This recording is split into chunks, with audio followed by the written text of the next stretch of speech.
Welcome and thank you for downloading this TU Delft podcast. We will divert from the book a bit. In fact, the content of the course was defined before we found the book that fits the best the contents of this course. But it's never 100%. So until now, well, the first 4 hours, first 2 blocks of the lectures were following the Anderson quite precisely, chapter 2 and 3. Last time you already saw it divert a bit. Today, most of it is covered by chapter 7, but we choose a different method.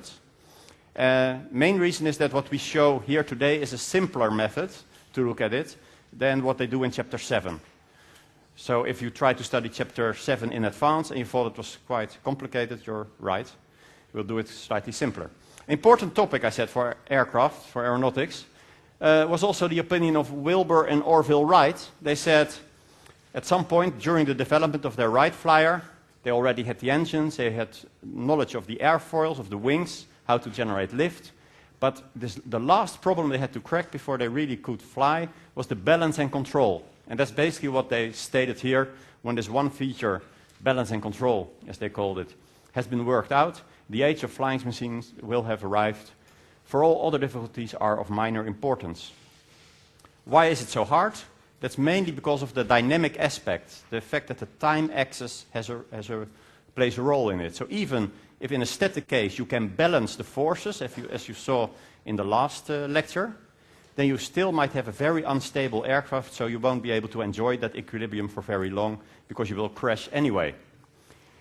There's also the problem that Otto Lilienthal had. He had difficulty getting lateral stability, and this was basically how he crashed. Also, one of the Wright brothers broke his arm at one crash due to the lack of stability, also lateral stability. They were very scared by the death of Otto Lilienthal and really wanted themselves to avoid that fate, of course. So that was why they paid a lot of attention to this topic.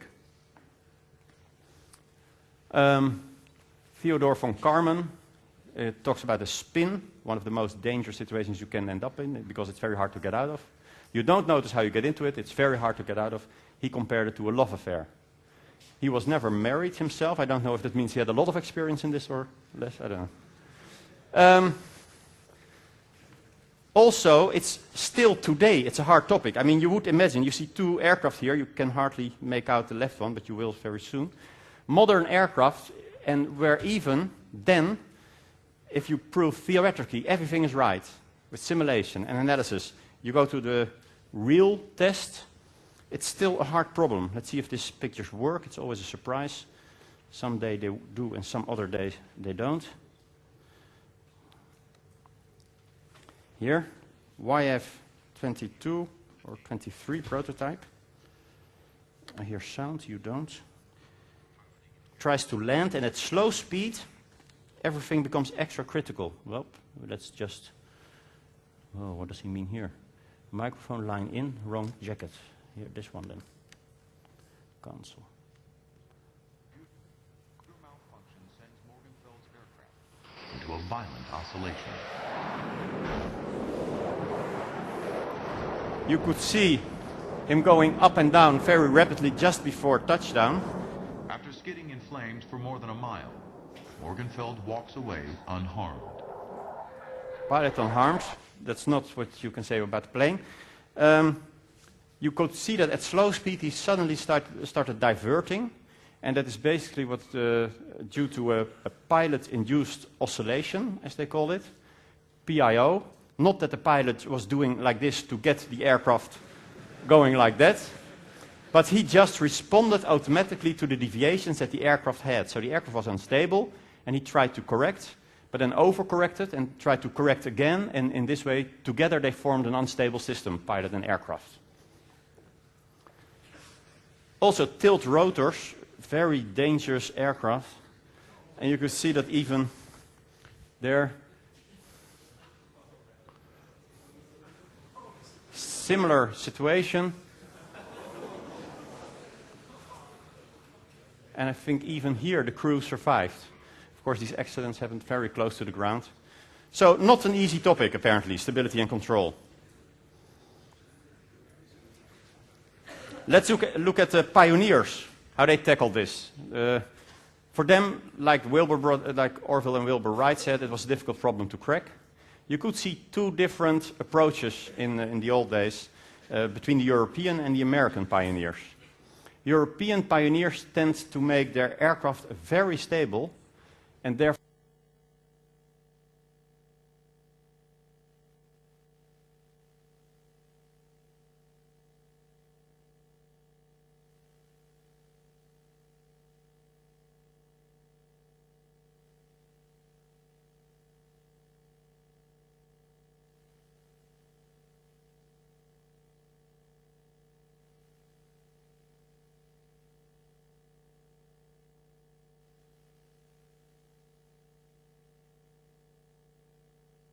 to get it around the corner, but not so agile that it would kill you immediately after takeoff.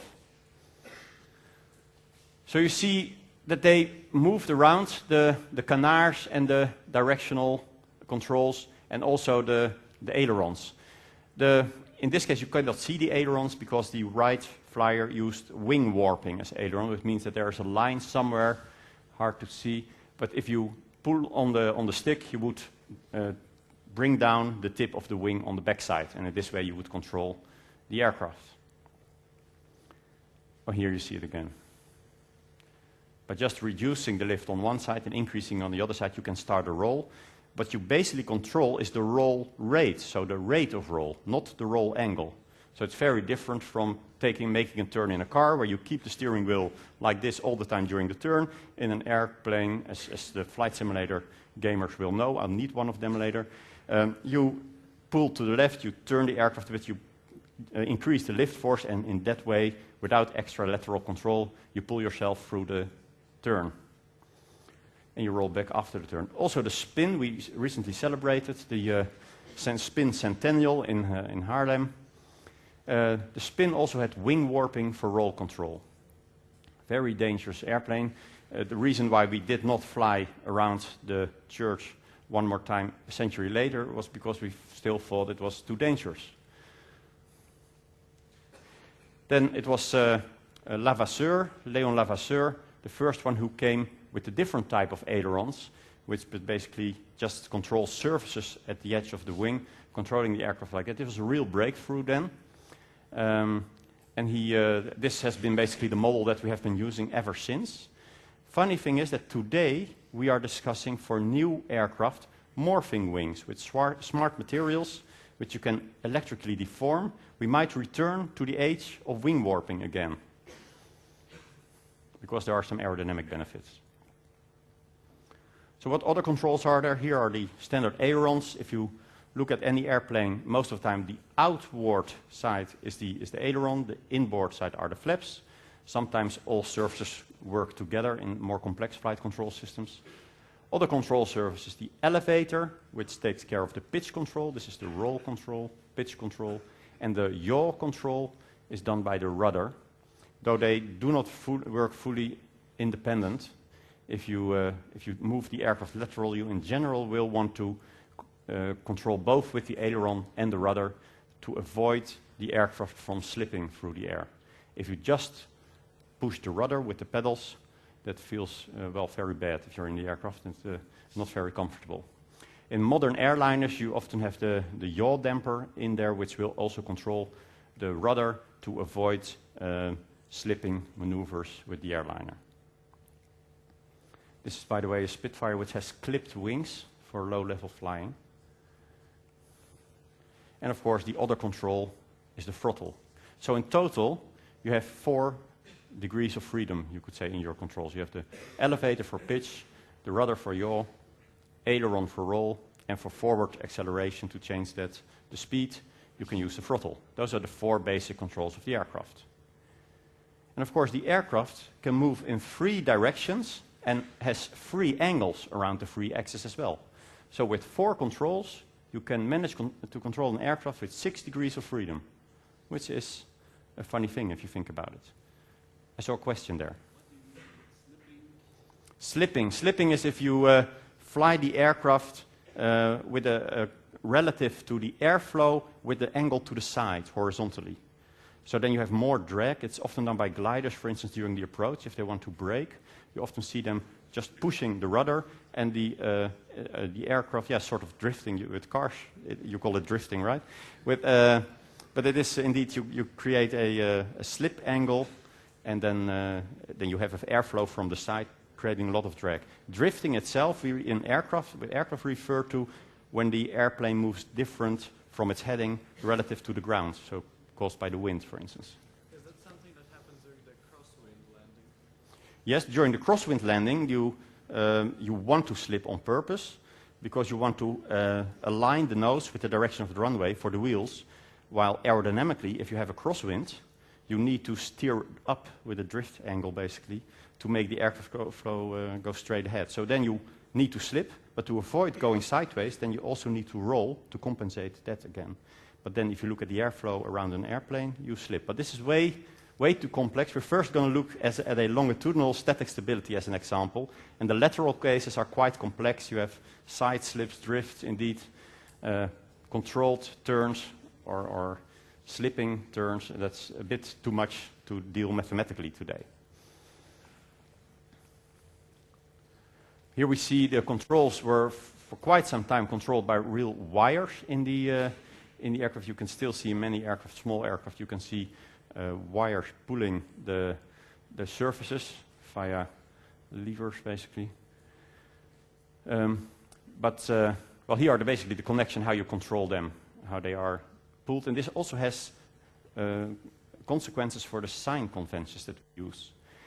If you see here, for instance, a general aviation aircraft, the control wheel, if we move it to the side or if you move the stick to the side, you directly control the ailerons. With your pedals, you control the rudder.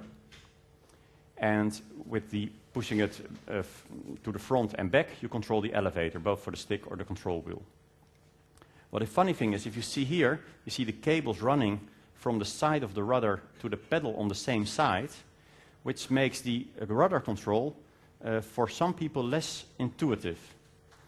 Because if you push your right feet, you will pull this cable, the rudder will move to the right, and you will go to the same side, to the right side. Well, if you compare it with a small cart that you build as a kid, if you move the front axis and you push the right side, you will go in that direction. With an aircraft, you will go in the other direction. So with the stick or the control wheel, it is as if the stick is connected to the airplane. So if you move the stick forward, the nose goes down, as if the airplane is connected to the stick underneath, like that. That's how the control, very intuitive. But with the yaw, you push on the right side and the airplane does not move in that direction, the airplane moves in the other direction. So that's a historic reason because of the cables. This was the easiest way to connect them. And for people, there were people who thought this was intuitive and people who thought the other thing was intuitive. But if you look at all the controls, it's not fully consistent. The rudder control is also the one that controls the nose wheel, by the way. So these are the controls, basic controls that we use. In modern aircraft, it's a bit more complex.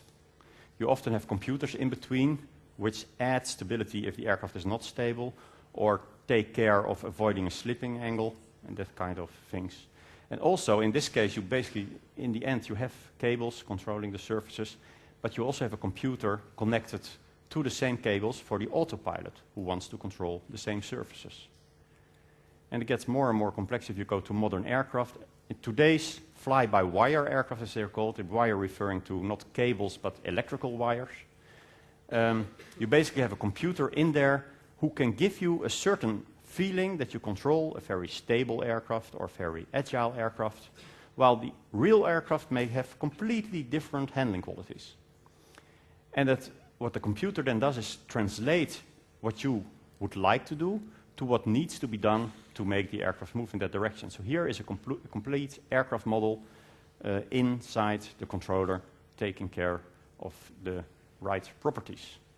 It was first used in military jets because they wanted agility over stability. And if you make an unstable aircraft, you can make quicker turns, faster turns. But it was later also added to airliners for the purpose of weight saving. The electrical wires are much lighter than the cables that you need, the strong cables that you need for a large airliner. So there it pays off to you to get the extra complexity to save weight. Well, a little demo. I said I needed someone to fly this this little model I have made on my laptop. But let's first see what we talk about. Because in the old days, like you saw with the pioneers and even today, people did not fully understand how stability worked. And what happened very often in those days, that they put test pilots in aircraft which were impossible to control. At certain speeds, sometimes certain altitudes, or sometimes even the complete flight regime. So one mechanism which caused many crashes with test pilots is the one I'd like to demonstrate with this little demo setup here. And I've made a little computer program, very simple one-dimensional simulation, in which you have a certain speed, and then you can calculate your next position or angle, if it's about an angular speed, but just taking the previous speed and adding the velocity times the time step. This is just basically the line that goes into the little program. And the same you can do with the acceleration to get the new speed. And these two are referred to as integrators, because if you go from position to speed, you differentiate by the time. And if you go from speed to acceleration, you differentiate again. But if you go in the other direction, we call it that you integrate. So these are called integrators, sometimes drawn as such.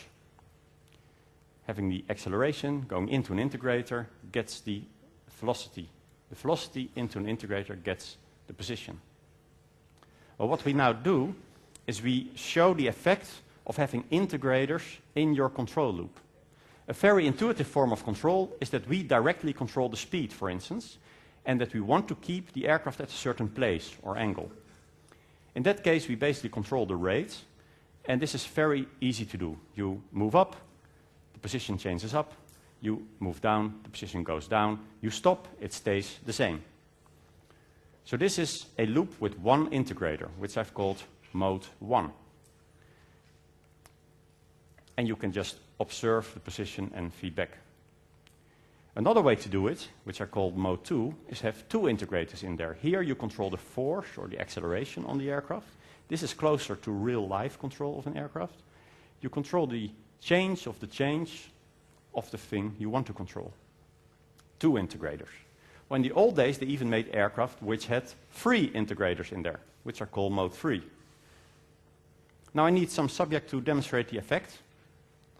Is there somebody here who ever played a computer game? I think there are more. Is there somebody who has the guts to come in front of the audience here and try this little game? I see some hands. You in the back. If you could come down. It's not a very fancy game, it's just to demonstrate the effect.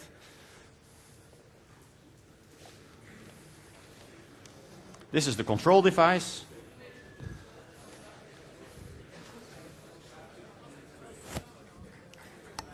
So, what's your name? Laurens. Laurens. Short applause for Laurens for having the guts to try it here in front of the audience.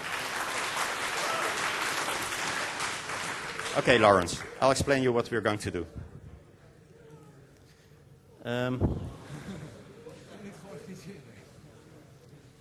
Let me see.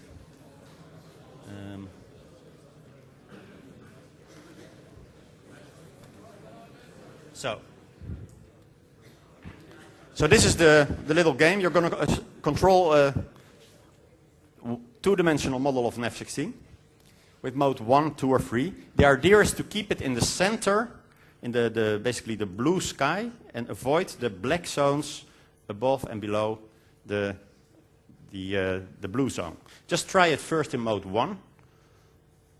If it works. It worked a few minutes ago. Let's just start it again to make sure it's completely reset. Okay. Okay.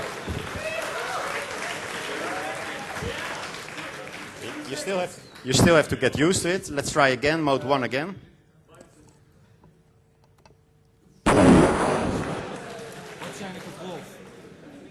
The controls are just like a real aircraft. So if you pull back, it goes up. If you move forward, you go down. You're right, that's quite essential information before you start. Let's see. Oh, it started already again. Okay, he's doing much better now, right? There is some turbulence. I forgot to tell, there's some turbulence. Well, you see a counter underneath, counting the amount of seconds that he's able to control the F-16 in this very turbulent weather and avoiding the black zones, which is basically, let's say, where the radar is or the AAA or something. I think you can keep this up indefinitely, right? Oh. If I'm not gonna be disturbed. Yeah. I think so. Okay, let's make it a bit harder, okay? Is that okay? Welke controls komen er nu bij? The controls are the same. We just add an integrator to the loop. But controls are the same. But it will react a bit more indirect now.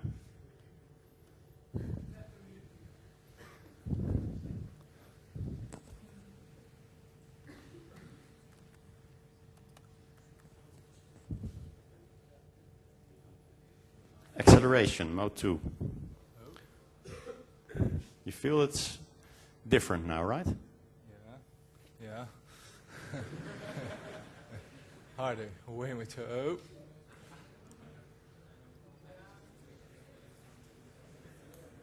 Remember what I said about PIO? What? No, I'm talking to the audience. You just fly the plane.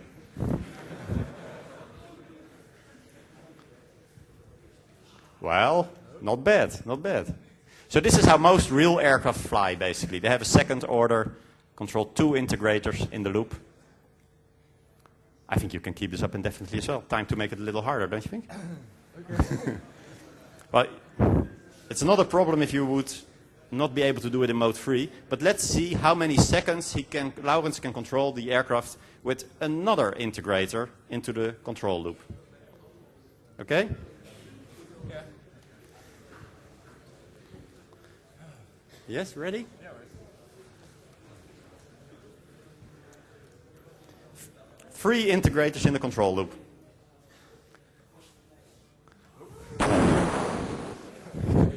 One more try? Yeah. You have to get used to it, right? Let's see, I think it auto starts. Yeah, it's very hard, this one. That's also indeed the point of the demonstration. So it's not a problem. Well, most people are unable to do this, so I mean, you're excused here. Very well done. Short applause, and you can go back to your seat.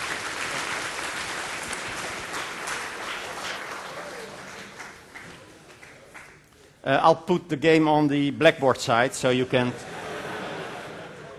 challenge your housemates to see how well they will do. And Laurens set the standard here for, what was it, about 9 seconds or something? I've heard stories about that there are some people who are able to figure this out. After some practice, they can do automatically in their head the calculation for 3 integrators, because you control the chains of the chains of the chains, basically. And some people are able to do this.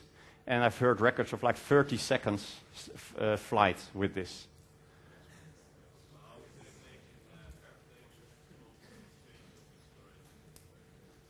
The chain, how do they do this? Well, that's a bit complex to tell. It has to do with our aerodynamics. At some point, you automatically get the extra integrator due to the properties, the aerodynamic properties of the airplane. So this is what you normally get with a stable aircraft.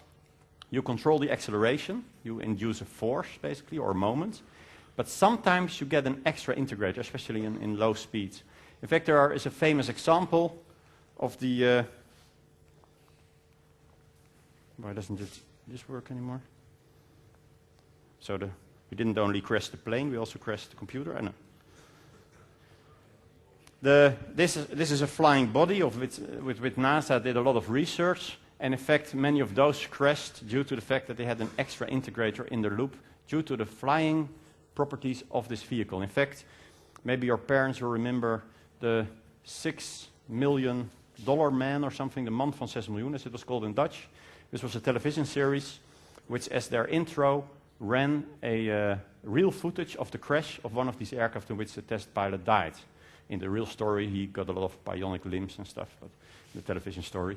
In the real story, the pilot died. So very important to understand why something is stable. Therefore, we first need to look at some angles and axes, because we discussed forces at the aircraft the last time. Today, we're basically discussing the moments around the aircraft. This is the main axis that we define. The first axis we point in the direction of flight, or if it's the body axis, in the direction of the nose of the aircraft, and we call that X. The second is always pointed to the starboard, to the right side. We call it Y. And if we want a coordinate system that then has a right-hand rule for the third axis to make all our mathematics work, like cross products, we then automatically get a z-axis downward, which is not always the most convenient, because often we talk about altitudes, and we always have to add a minus sign there. But in terms of forces and moments, we use these three axes. Well, if we then talk about moments, I'll skip this for now. Well, first angles. No, this is... well, we discussed the controls. The elevator, the ailerons, and the rudder. They are all connected to one angle that you control. For the elevator, it's the pitch angle, and we use the symbol theta for that. Theta. Ailerons, there we use the phi, the phi, Greek phi. And for yaw, we use the psi. So here we get the angles, and they are automatically defined, the direction of those angles, by the direction of the axis. You point your thumb in the direction of the axis, and you automatically get, with your right-hand rule, you get the direction of the turn. For the control surfaces, we use the delta with an index indicating what kind of control we're talking about. R, aileron right, aileron left, or elevator. If you look at some of the angles a bit closer, for instance, the pitch angle, you basically see that it's built up of two other angles. And this is a very important picture to remember. So we have the pitch angle, which basically is the angle between the horizon and indicates the attitude of the aircraft, the pitch attitude. It's built up of two other angles. One is the angle of attack, which you discussed last time, where you saw that's basically the angle between the air speed, or in the other direction, the air flow, and the direction of the aircraft. And if you're not flying horizontally, you also have a climb angle. And your climb is, of course, determined by the direction of the speed. So this gives you this relation. The angle of attack plus the climb angle is the pitch angle. And we write it shorthand with alpha plus gamma is theta. So those are three different angles of which we need to know two to get the third one. For the moments, we use the same axis and we use different letters. So for the forces, we use X, Y, Z, or lift, drag, and what is the other one? Lift, drag, and side force. You always use Y. For the moments, we initially mainly looked at the pitch moment, and we called that M, moment M. And most of the initial discussions, also by pioneers, were about the pitch moment, the moment around the y-axis. Longitudinal moment, it's sometimes called. So how to get the aircraft stable, that it does not go up or down too fast, was the main priority. Making turns came later. So that's why we used the letter M for that moment. But then to make it consistent, we later added the L and the N for the other moments. So for X, Y, Z, we now have L, M, and N. In this lecture, we will focus mainly on this moment M. The L, of course, is the same letter that we use for the lift, so it can be very confusing. That's why we write it, if we talk about the L, we draw it very curly, similar trick as we did with the R. So L, M, and N. Pitching moment M, nose up is positive, and that basically is what determines the direction of the y-axis. So if you want to have the moment positive if your nose is up, we use the right-hand rule again, point your fingers up, and you see your thumb move to the right side, and that's why we have let the y-axis point to the right. The origin of the axis, we normally use the center of gravity, because that's, of course, your reference if you talk about moments on a certain aircraft. So these are some conventions and notations we will use. Today we will focus on the moment, and we will focus from the angles, we will focus on the angle of attack mainly, and the result on the pitching moment. But the angle of attack we will focus on horizontal flight, so then the climb angle is 0, and a change in angle of attack is then equal to a change in pitch. So we make it a bit simpler. You saw all the angles now, but then we make it a bit simpler later on. This is what I discussed later, the lateral situation. Here you have the side slip angle, that's the angle between the heading and the actual course in the air. So here you have the airspeed, and here you have the direction of the nose. And normally there is no side slip angle. You want to avoid that because it generates a lot of drag. So normally there is no side slip angle, and then course and heading are the same. And in day-to-day speak, they are often confused. But heading is where you're looking, and course is where you're going. I shouldn't say heading to make confused, but the course is where you're going. We use the angle between north and to be right. We should have drawn this the other way around, because we use it, if you look at the top view, it goes like in that direction. Well, last time we saw coefficients used for the lift and the drag, and we're going to do the same for the moments. But let's look at the coefficients a bit further. Herefore, I'll need a tablet to make it not too fast.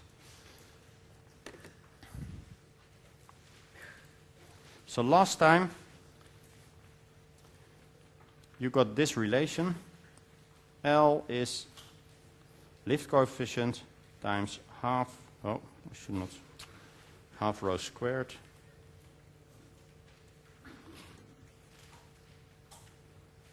half rho v squared times the wing area. Is for the lift. There are different ways to look at this equation. One is the physical way, the physics way. If you look at it, you can say this gives the relation between different quantities, the air density, the effect of air density on the lift force, the effect of speed, airspeed on the lift force, the effect of wing surface on the lift force. And this is physically true. This is a true physical relation. But we often also talk about this as that this is the force with a dimension, with a unit being in newtons. And this is also the force, but then without its dimension. So we sometimes call it not just lift coefficient, but actually the dimensionless lift force. And it has a reason, because often these things change. You change your altitude, you change your airspeed, and if you're designing an aircraft, you do not yet know what amount of wing you're going to need.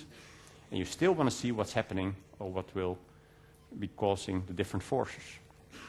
So if you want to talk about all altitudes and all airspeeds, and even perhaps different wing areas, you better talk about the lift coefficient, the dimensionless lift force. Because if you find something that's true for the dimensionless force, it will be true for all densities and all airspeeds. So all altitudes and all speeds.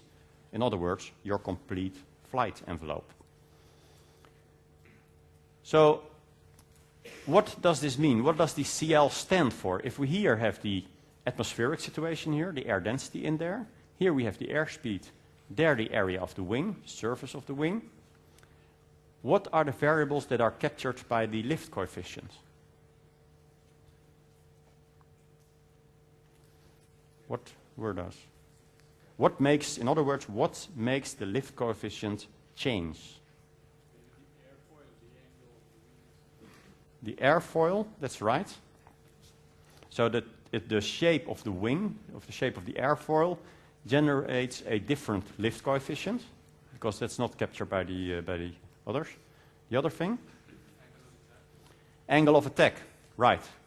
The angle of attack is also, will change the lift coefficient. So the angle is not in this relation somewhere else. It has a huge effect on the lift, obviously. So that is indeed changing the lift coefficient. So this basically captures the shape of the flow And that's determined by the shape of the airfoil, the angle of attack, and if you look a bit closer, also a bit the speed regime that you're in. There are some effects with higher speeds which will make this not completely true anymore. So v squared works for subsonic speeds, but if you go supersonic, or if you change scales, so if we talk about an insect versus a Boeing 747, the scale effect will also have an influence. In general, we could say CL captures the shape of the flow. Also, there's a functional reason to write it as such, and that is, it's very handy to talk about the dimensionless force instead of the true lift force. Imagine that I'm an aircraft designer, and I want to select an airfoil. Then I could ask my aerodynamics guys, well, what kind of airfoil do I need? Give me a good one. I just want a good airfoil, right? We all need the same airfoil, the best. And then they will ask, well, how high do you want to fly? Well, I say, yeah, depends. I want to fly at sea level, but preferably I would also like to get a bit higher. So what speeds do you want to fly? Well, yeah, of course you want a takeoff speed, landing speed, but also faster to get to our destination a bit faster than with our takeoff and landing speed. Well, then he will say, well, then I cannot help you, because if I do a wind tunnel measurement, I need the atmospheric density, and I need the speed, and I need the wing area. What's your wing area? I say, well, I don't know, it depends on the airfoil. So you will see this isn't really working very well like that, right?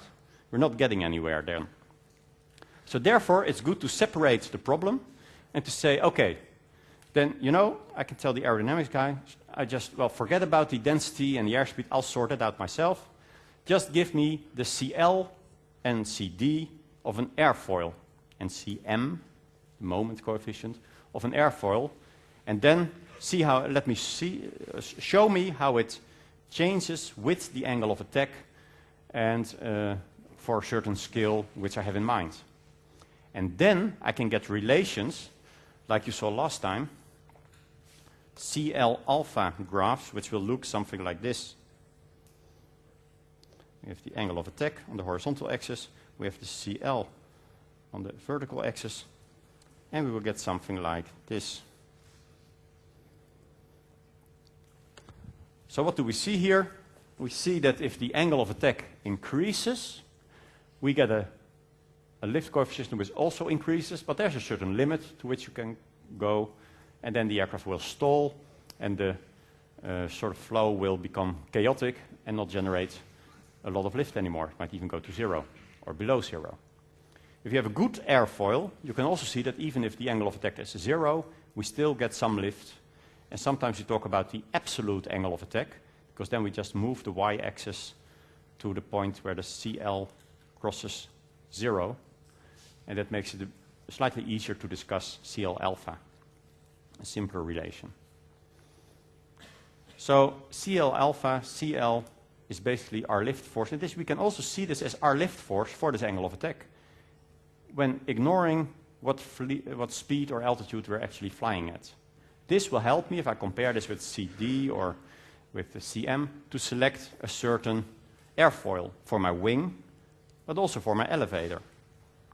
Because this relation doesn't only go for the complete aircraft, but it also goes for the wing or parts of the aircraft like the horizontal surface. Lift is the CL times half rho v squared times S. The half rho v squared is called the dynamic pressure. Did Mr. Sinke mention this? Dynamic pressure last time? Dynamic pressure Q is half rho v squared. This should look familiar to some of you in high school got the law of Bernoulli. And what Bernoulli basically says that the pressure, the total pressure, is the static pressure plus the dynamic pressure, which is constant.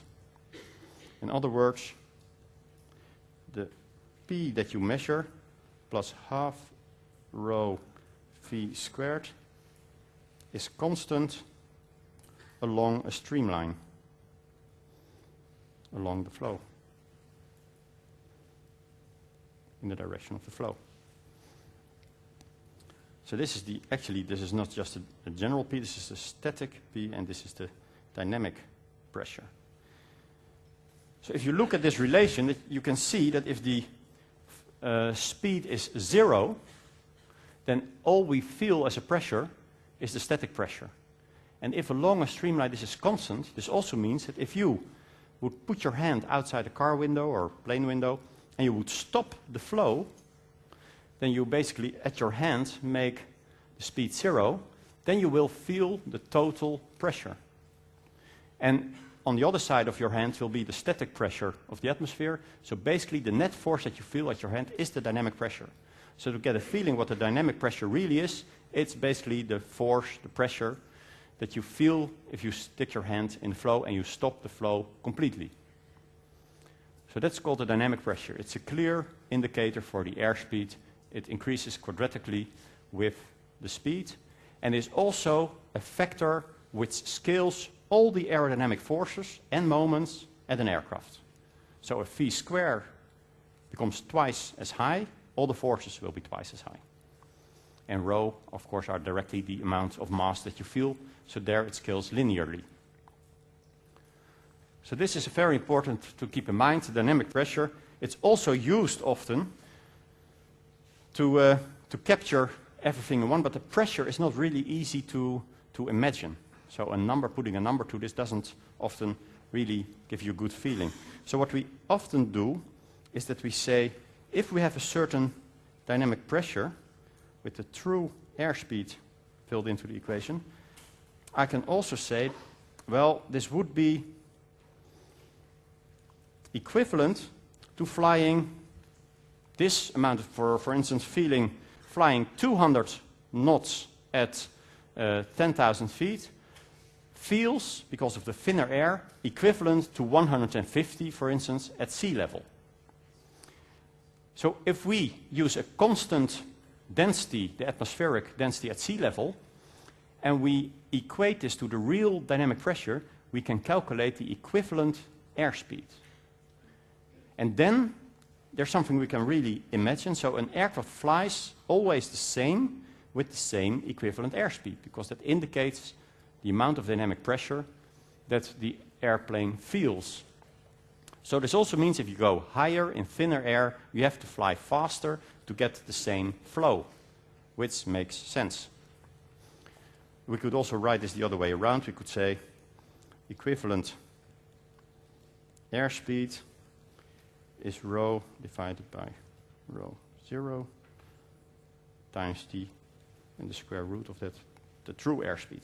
So TAS is true airspeed, the real airspeed,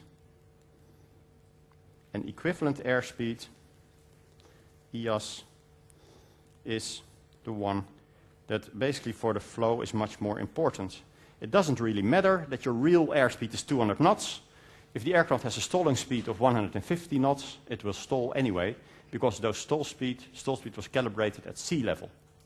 So all your red zones on the speed indicator are calibrated at sea level, and this is why the instruments inside an airplane also indicate the indicated airspeed, which is very close to the equivalent airspeed.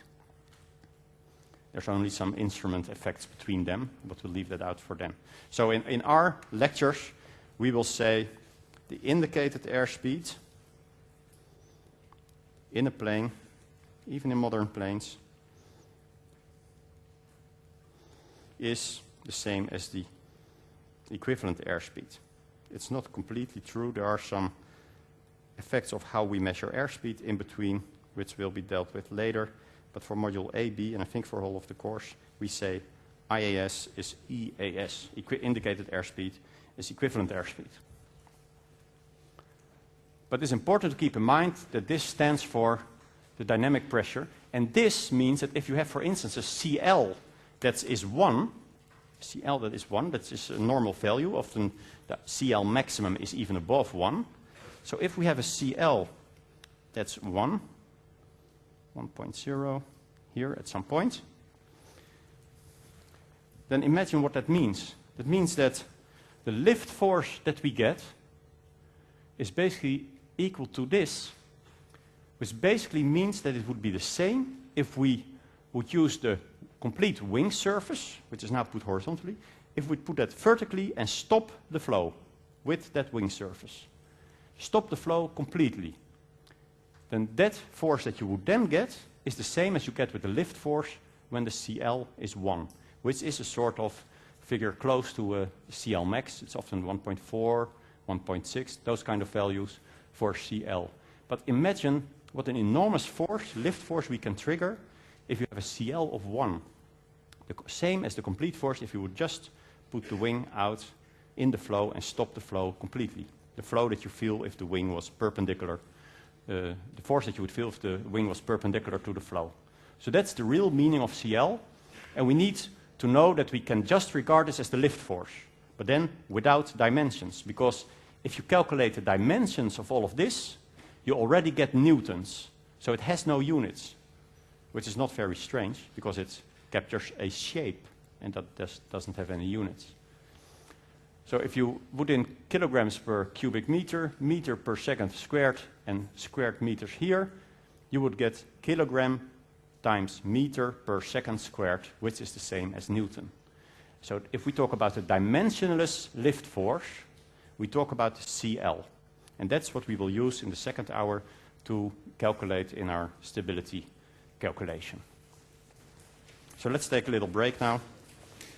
If you haven't got the handout yet, a few of the questions I got during the break showed that I did not explain something very clearly to some of you.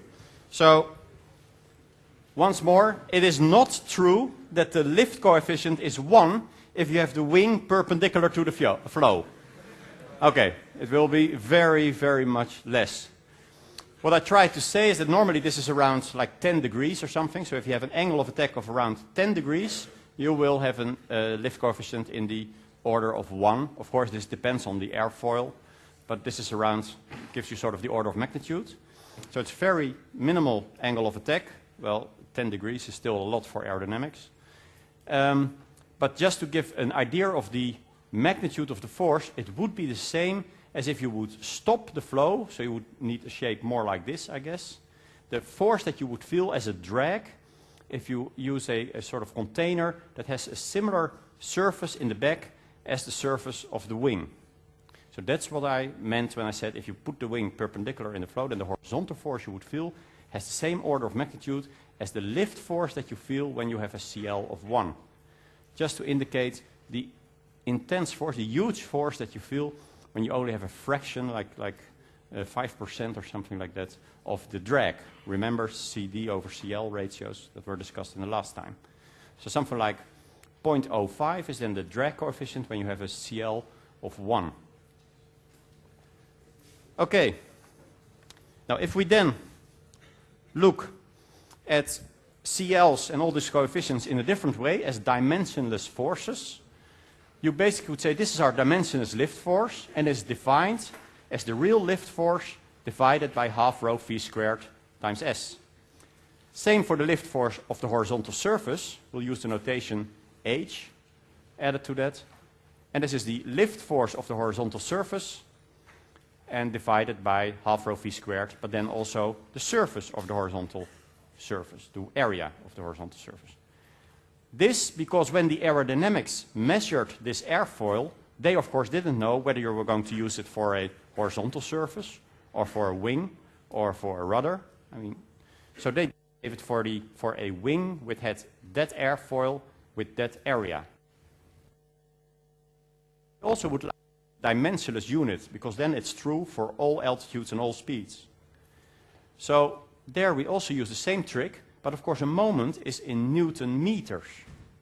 It turns out that this scales up with the average chord of the wing. So if you make the chord twice as large, so in that direction you enlarge the wing, then all the arms of the aerodynamic forces will also be twice as much, so that's also scales up. So if we add that dimensionless, we again have a unit without units, without the dimension, which is dimensionless pitching moment. So these three definitions will we use to look at the stability of an airplane. Because what the Wright brothers were trying to do was to figure out how can we make sure that when we fly, that the airplane will not go up very fast or go down very fast if there's a small deviation. So that's what we will use for that. But first we have to see, I'll skip this for now, what stability is. What is stability? When something is stable, what does it mean? There's an equilibrium, but there are also unstable equilibriums. So sometimes you have something that's an equilibrium. For instance, if you take a pencil and you put it on its tip, if it's exactly vertical, there's an equilibrium. But it's an unstable equilibrium, and in general it will not last very long.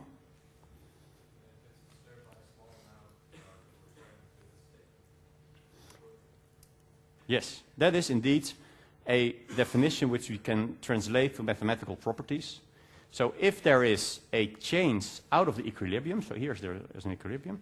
If, for instance, this is a stable situation, if we move the ball a bit up, then the reaction will be in the other direction, opposite direction. So, and the same if we do it in that direction. So therefore, if there's a small change, and there's always some noise, there's always some change, if there's a small change, it will go back and then it stays here. Well, if we put a ball here, a sphere here, on this curved surface, you can see that if it's exactly in the middle, there's equilibrium, but the tiniest of movements will make it go to one side, because then it will go even better. So it will amplify deviations, and here it will counter deviations. But look at those two arrows. Opposite direction, stable, and here, if we would draw the arrow of the force, it would be in the same direction. If we formulate it mathematically, if we multiply those two, or divide them, then we get a minus when it's stable, and a plus sign when it's unstable, because it could be minus minus, you multiply or divide it, it's positive, or plus plus, you multiply or divide it, it's positive. So if we multiply or divide the force by the deviation, and we get a minus sign, then we will have a stable situation. Here are other examples looking at the shape. I think the lowest one indicates it the clearest. If we talk about this equilibrium situation and whether it wants to return to that, that is what we call the static stability. So the stability which we can figure out by just looking at a non-moving picture. We can figure out here what would happen if it changes. There's also a dynamic stability, and that is that even though the initial move here, this is a dynamically unstable situation, even when the initial reaction is right, so it moves back to the zero deviation, it could be such that it picks up so much speed that it diverges further next time, and we get this oscillation. And this is dynamically unstable. This is dynamically indifferent, neutral, and this is dynamically stable. So you can see that already looking in one axis, this is quite complex to figure this out mathematically. We have to see when this is damped and when this is undamped, and this also depends on the frequency of the movements. It gets very complex. So for today, let's focus on static stability, because that has to be true anyway. And we leave this for later. I think third year is when you will get this mathematically. You need to know what it is today. So let's look at the longitudinal static stability. Longitudinal means in the pitch direction, and if we talk about lateral, it has to do with sideways movements or rolling. Like I said, we also leave that out of the discussion today. So today we talk about the longitudinal static stability, and that's the title of the handout. So therefore we use the three definitions that we just saw, and if you would just read along with me the handout while I do the derivation, and you could add your notes to the handout, that will save you some writing. Because this is again one of those derivations that you have to know on the exam. And the reason is that this only, the one that we will derive today, is only true for conventional aircraft, and your job as a designer later will be to change the shape. To, for instance, leave out the horizontal tail, or use a canard airplane, or what was the picture outside of the Piaggio, slim, sleek, sexy or something. They have both a canard and a horizontal surface in the back. Is that a good idea? You will be able to calculate those things, and you need to calculate those things when you design an aircraft. Today I will derive it for standard configuration as an example, and you can figure out that you might have to do it for a canard or a flying wing or who knows what, but for another configuration at the exam. So it is about shapes of the airplane configurations that we use. There are many different configurations, and you see them here. Aft tail, that's the standard one. Tail first or canard. Free surfaces, that's the Piaggio layout. Tandem wing, tail less, 2-1, flying wing and a delta wing. How do you decide upon those configurations and, more importantly, the size of the tail? When is an aircraft stable? You need to know before you put a test pilot in, preferably. So, what we saw about the definition of stable, we can translate this to a flying aircraft. If we talk about the pitch, it means that if the aircraft pitches up due to a bit of turbulence or somebody moving the stick a little, if the aircraft goes up and the alpha increases, because that will generate the moment, the angle of attack. If the alpha increases, if delta alpha is positive,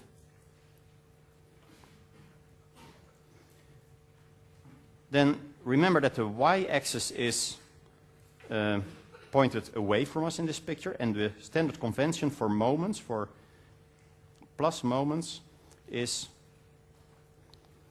in this direction in this picture. So nose up. Nose up is positive. So what do we want as a reaction to a positive change of the angle of attack? What kind of moment do we want? Positive or negative? Negative.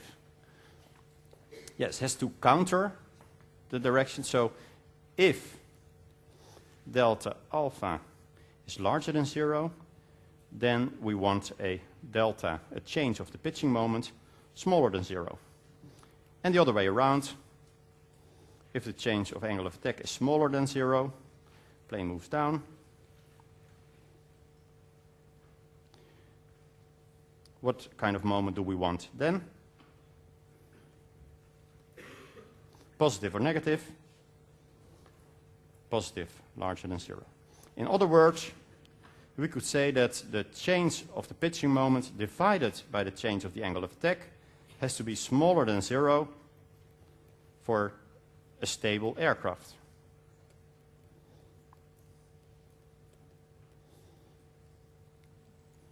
So if delta Cm divided by delta alpha is smaller than 0, then we have a stable aircraft. This should also go for very small changes. So with small changes we write d instead of delta. dCm d alpha should be smaller than 0. And this we can also read, of course, as the derivative of the pitching moment by alpha. And this indicates how we need to calculate that then, mathematically. So apparently we have to look at the dCm d alpha. This is often written also as Cm derived by alpha. So similarly you could say, if we look at the angle of the CL alpha curve, and we look at the steepness of it, we call that dCl d alpha, and that we also write as CL alpha. So this is a form of notation. If you see a second index, this often refers to either a 0, being the neutral, or a place, but if it's an alpha, it means the change of this coefficient due to a change in alpha, because that's where the derivative stands for, right? Delta y delta x was the change of the y per x. So this is the change of the pitching moment per alpha. Or if you say it correctly, it's the change of the dimensionless pitching moment per degree alpha. So a stable aircraft, we know, has to satisfy this relation. And of course it also has to be trimmed. If you want to see what it means that it's trimmed, we have to say, basically here we say that it has to go down. The cm of the aircraft has to go down when alpha increases. This is basically graphically the same thing. If cm alpha is negative, this means the curve, the line, it's a straight, nearly straight line, has to go down. But also, there has to be a point where it's 0, because that's the equilibrium. In other words, we call this the trim point. Well, we can move this curve up and down by changing the trim angle, or basically the change of angle of attack, between the horizontal surface and the wing surface.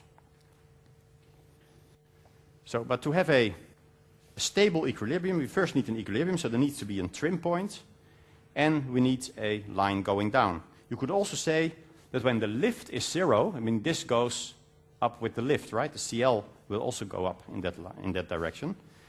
Our lift is probably larger than 0. So if we make sure that when our lift is 0 and the CM is then positive, then we will certainly have a trim point. So a very simple relation that we also say often for stability are two criteria. There needs to be a trim point. Cm when Cl is 0 is larger than 0, and the Cm alpha is smaller than 0. If you have those two criteria satisfied, we will have longitudinal static stability. We will not crash, because that's what we're trying to avoid here. Well, let's look at the trim angle and the horizontal surface a bit closer, because that is key to providing longitudinal static stability. It's all about the horizontal tail surface. The size of the horizontal tail surface is mainly determined by making the aircraft longitudinal statically stable. So if we have a wing which has a certain angle of attack because the air flows up in this direction, this is often also what we call the angle of attack of the plane. Let's look at the wing and the fuselage as one. So we divide the airplane in two parts, wing and body, and the horizontal tail. But I'll draw only the wing. What happens, how do we generate lift? Well, we generate lift by moving the air downwards a little. So the air is moved a little bit downward. I take it exaggerated with these arrows here. Which means that at the tail, the angle of attack will be slightly less, because this is the angle of attack, and this is basically the epsilon, the downwash generated by the wing. So this is the flow, this is the same, but this is the real flow, and this one is actually epsilon, and this together is the original alpha that we had at the wing. Well, that's not a good thing if we need more lift. So, and if we need to trim the aircraft, we can change the horizontal surface. So what we normally do is we trim it, for instance, we trim it up a bit, so it's different then from the angle of attack from the wing, with its angle, alpha. So we add a little trimming angle, which we call IH, incidence of the horizontal, angle of incidence of the horizontal surface. And then we have the angle of attack, alpha, H. We have it now increased, and because we have lost a part of the epsilon part compared to the original alpha. So from this figure, you can see this should be the angle of attack of H. It's a bit difficult to write all the small indices on here. From this, we can see that if you want to calculate the angle of attack at the horizontal surface, you take the original angle of attack, we subtract the downwash, and we add the trim setting of the horizontal surface. So now we know the angle of attack at the horizontal surface.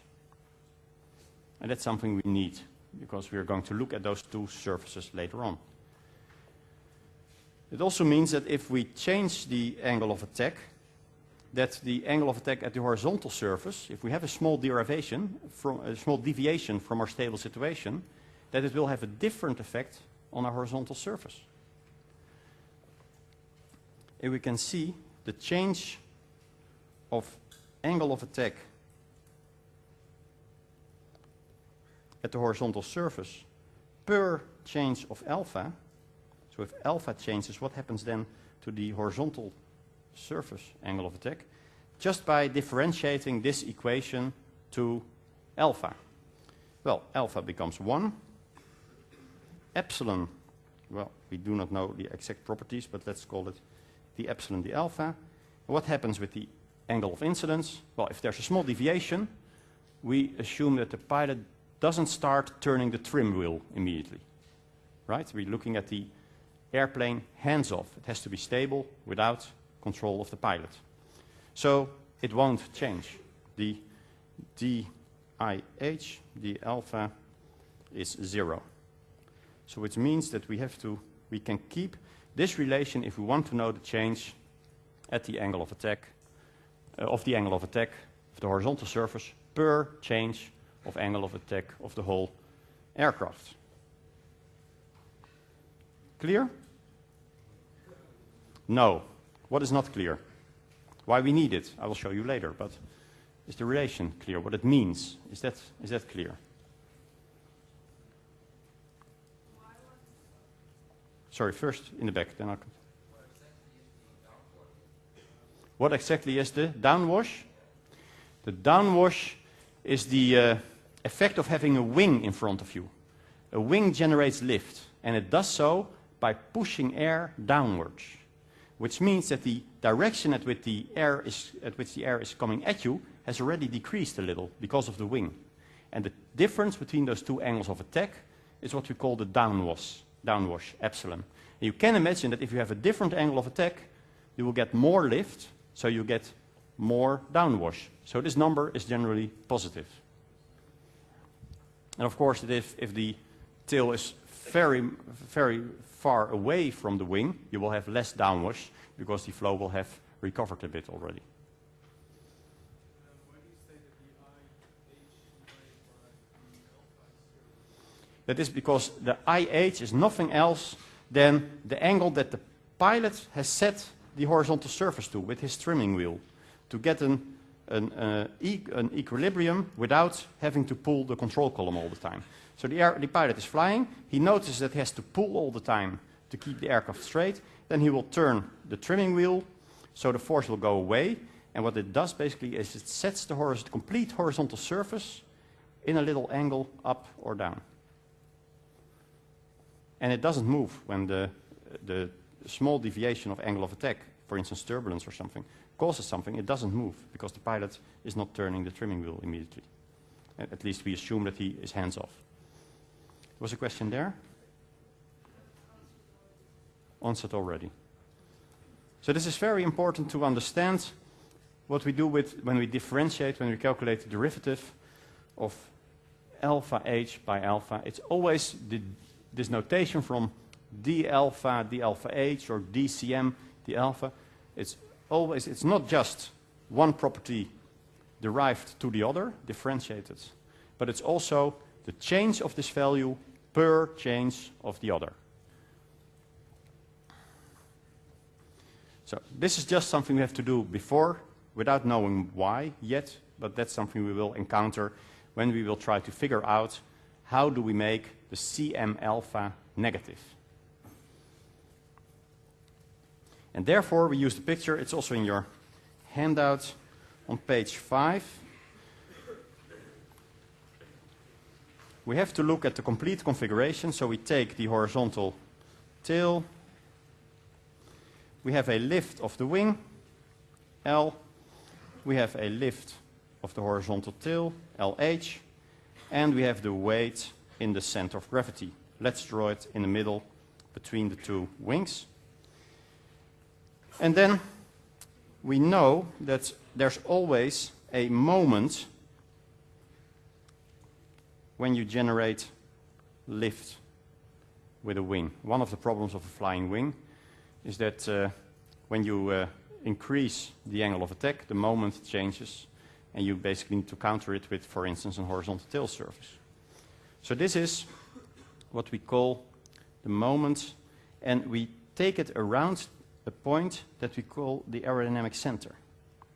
And that is because then we will get a moment around the aerodynamic center, and we just have chosen this point. We can choose any point, but we've just chosen this point for one specific property. And that is that at that point, if the angle of attack changes, the lift force changes, so the force in that point changes, but the moment doesn't. You can find out because it's a linear relation. If you just move this point, first it will descend, then it will go up, and at some point it remains the same. That's what we call the aerodynamic center. So that's useful because, as you can already feel coming, to get stability, we later are going to change the angle of attack a little and see what happens. And this doesn't change then, and that's very convenient because then the derivative is 0 and it will disappear. So all of this is aimed at seeing what happens when we change the angle of attack, and that's to choose a convenient point. We choose the aerodynamic center. An important definition, aerodynamic center is the point where the aerodynamic moment does not change as a result of change of angle of attack. In other words, dmac, d alpha is 0. Well, if there's an equilibrium in forces, we can also see here, this I should add the W here, this is the weight. Well, to keep flying we have to have an equilibrium in forces, and we assume here we have this equilibrium because we want to look at the change at the equilibrium. So this means the weight is equal to the lift force of the wing and the lift force of the horizontal tail. The wing body, let's call this one the wing body, and we call this the total lift of the aircraft. So there's the equilibrium, so the weight is equal to the total lift, and the total lift consists of those two forces. Okay, now we have to see what the moment is.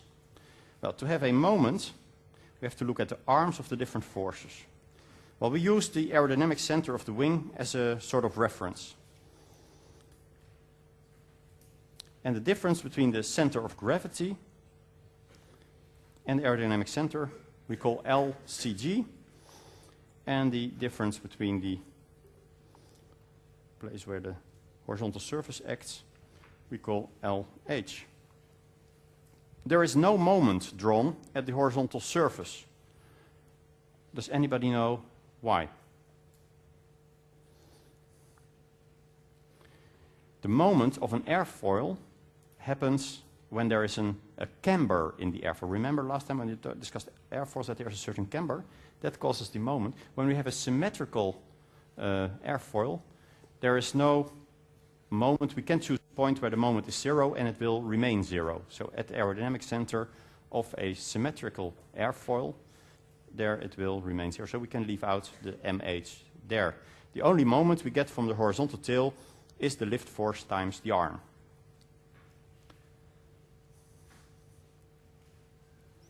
So let's write the total moment first.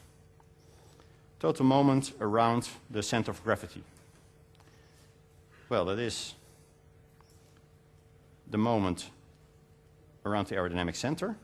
You can move moments around, so it doesn't really matter where it is. If there's equilibrium, the moment has to be 0 with regards to any point. So you can just move moments around and they won't change. You can see them as two forces with a little arm in between. Clockwise positive, yes, nose up. So we're looking at M plus, as you can see in the handout as well. M is plus nose up.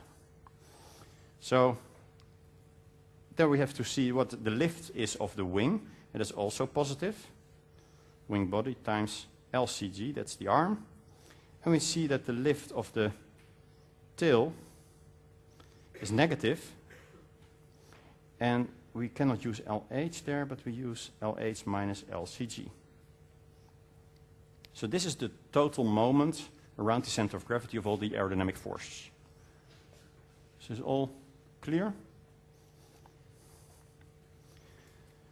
So now we want to know, well, we can first simplify this a bit further. Let's try to simplify it one step further. If we take away the brackets, we see that we get LCG times LH plus LH times LCG. LH times LH, LCG times LWB, like this. Taking the brackets away, and here we see that this plus this was equal to L. In other words, for the complete aircraft we can say it's L times LG minus LH times LH. This is basically also the equation we would have gotten if we would have used the aerodynamic center as a point of reference, which again shows us it doesn't really matter which point you take. Now we have to look at the change of this as a result of the change of angle of attack. So let's first make this dimensionless. That's the best way to get rid of a lot of variables, because the speed and the density, everything is in here. So if we make it dimensionless, we get m divided by half rho v squared sc, and we have to divide everything by this. So plus L times LCG, half rho v squared sc, minus LH times LH, that's half rho v squared sc. Here we can see that a lot of things are the same, so we can rewrite this. This is basically the Cm, because that's where we're getting at. This basically is the Cl. Without the C here, we get the Cl. And here, that doesn't really work that well, because this is the area of the wing, and if we use the Cl of the airfoil, we do get the L, we should use the surface, the airfoil. So there, we can, if we want to replace this by CLH, we still have to multiply it by SH and divide it by S. In other words, if we write this as a dimensionless equation, you can see it in the handout as well, we get Cm is Cm in the aerodynamic center plus Cl times LCG divided by the average chord minus CLH times LH divided by the chord, but also the two different surfaces. So CLH times LH divided by S is basically what we had at the previous slide, times LH over C. This together, we have given a convenient name. We call this the tail volume. So this is basically the ratio between the arm of the horizontal surface and the chord of the wing and the two areas. This is just for notation. It doesn't have a physical meaning. It's not a real volume. So we can write the same equation dimensionless again, Cm aerodynamic chord plus Cl times LCG C minus CLH times VH. So remember, there's still it's in dimensionless shape. It's written, but still it still says the same. The total moment around the aircraft is the moment around the aerodynamic center. The lift force times this arm, also made dimensionless, times the lift force of the horizontal tail times the tail volume. Nothing else than the moment equation, but then written in coefficients. Now we should derive this to alpha. So dCm d alpha. Well, we know that the moment in the aerodynamic center doesn't change when we change alpha. So here we can write 0 immediately. Also, the distance between the center of gravity and the wing will not change when we change the angle of attack. But the lift will. Let's just write that derivative there, CL alpha times LCG C minus CLH alpha times VH. VH also won't change because those are just shape parameters. So this is the DCM d alpha, or CM alpha as we normally write them, written out using the lift coefficients for the complete airplane. So now, this is something the aerodynamic guys will give us. The change in CL for alpha. This is just the steepness of the C alpha curve in the graph. It's often written for a certain airfoil, they will call this A. I warned you that we would reuse the letter A a lot of times. So this is often called A times LCG over C. But for the horizontal tail, we do not have the change of lift of horizontal tail as a result of change of angle of attack of the complete aircraft. Because that's something they didn't measure when they measured the airfoils, because they didn't know how we would use it in the airplane. But there we do the same trick as we did in the atmosphere calculations with temperature and altitude. We say, okay, what do we know? We know the change in CLH due to the local angle of attack. That is just something that you get when you take the airfoil from the book, you ask the aerodynamics guys, and they will give you this. But if we then multiply this by the change of the local angle of attack as a result of the total angle of attack, there you can see that this is basically,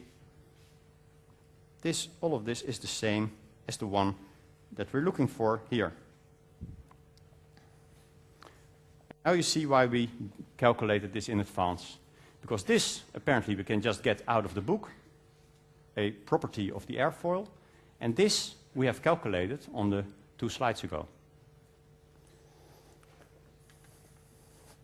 So this we get out of the book. It's called A for the tail, for instance, we call it, I think. What letter did I use in the handout? T or H, or both are used. T, I think, for tail. Okay, fine. So this is something we get out of the book, AT, from, it is a property of the airfoil. And this we have calculated on the previous slide. So what basically we have here is AT times VH. But now we have to correct for D alpha H D alpha. So this is the AT and this is the alpha H D alpha. Well, we calculated that one. So basically it's A times LCG divided by the average chord. Minus AT VH times 1 minus the epsilon the alpha. The epsilon the alpha is normally given if you get a certain wing for an aircraft and you know the distance where you're going to put the horizontal surface. They will tell you, well, you lose about 10%, for instance. So typical values of the epsilon the alpha are, for instance, in the order of 0.1. So this is the CM alpha. So what kind of CM alpha did we need to have a stable aircraft? Because that's why we started this whole derivation with all the CM alpha and stuff. We wanted a statically stable aircraft. And that we translated to a certain property for the CM alpha. It had to be smaller than 0, negative, exactly. So let's look at the border case here, or if it has to be smaller than 0, we need this to be large or this to be small. Right? If we want CM alpha smaller than 0. And the first part is also the part that generates the lift for our aircraft.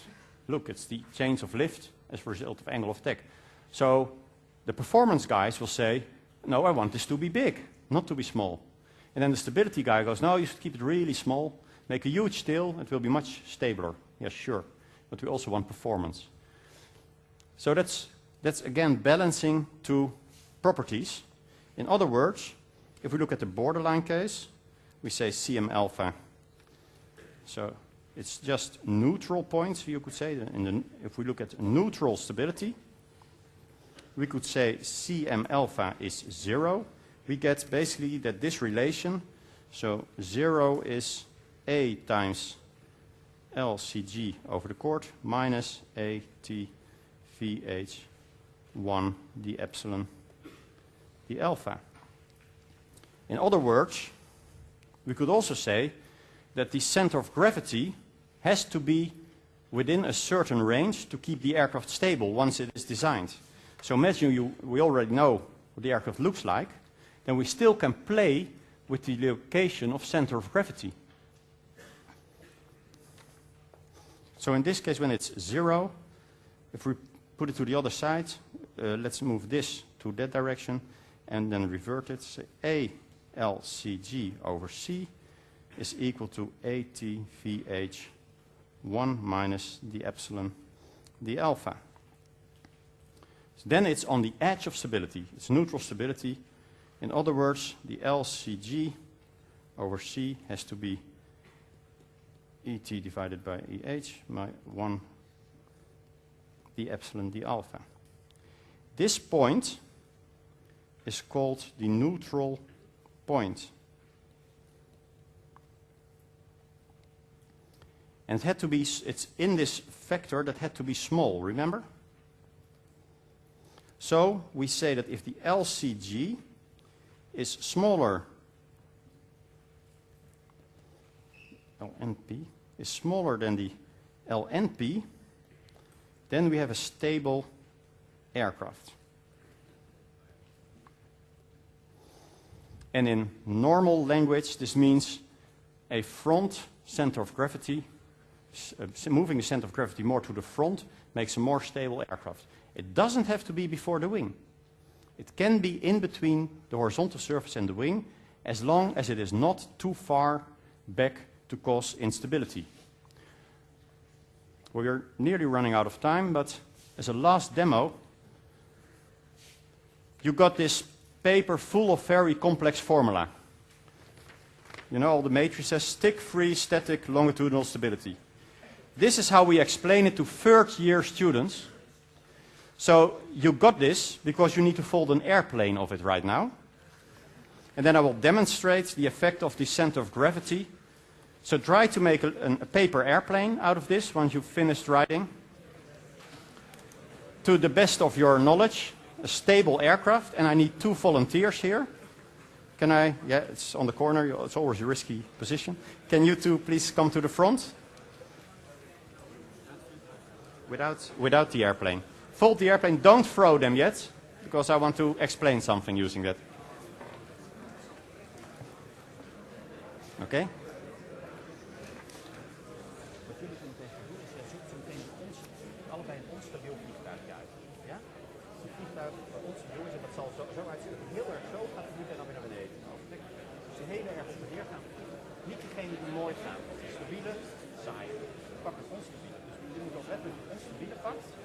En dan liggen daar paperclips aan de plakband. Dan maak je 2 of 3 paperclips aan de voorkant vast om het zwaartepunt naar voren te verschuiven. En dan zou je zien dat ze daarna stabiel zijn. Oké?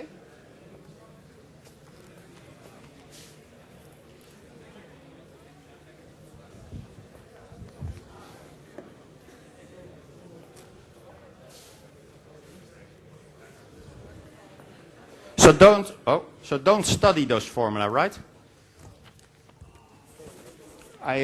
There was one guy who left after the first hour. I warned him, if there are more, it's your responsibility to avoid them studying this for the exam.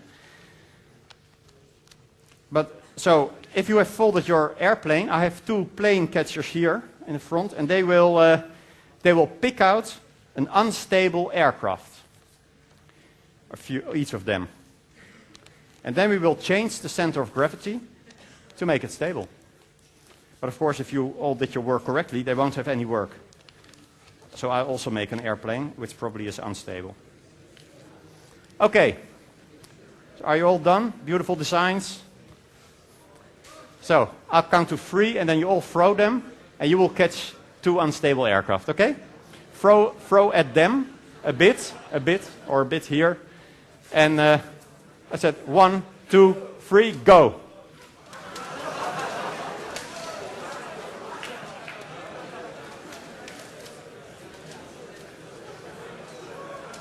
Look, there's a good one, an unstable one. With the yellow shirt, please throw them. Yeah, throw it here to the front. Right. Oh, that's a very... You want that one. And that's also an unstable one. Here. No, another one. I think the longer one. Okay. Please, all of you also take one with you, okay, afterwards. Let me see, is this an unstable one? Longitudinal. You both have an unstable one?